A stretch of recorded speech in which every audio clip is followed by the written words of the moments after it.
You ask Tiger to solve. This deals with linear equations with one unknown. The final result is x equals 14. Let's solve it step by step. Simplify the expression. Expand the parentheses. Simplify the arithmetic. Expand the parentheses. Simplify the arithmetic. Group all x terms on the left side of the equation. Subtract 2x from both sides. Group like terms.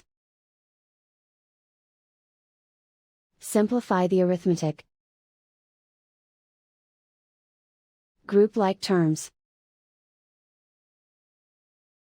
Simplify the arithmetic.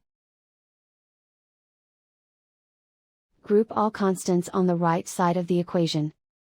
Add 30 to both sides.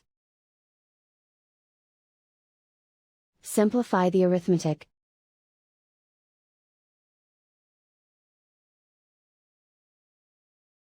And so the final result is x equals 14.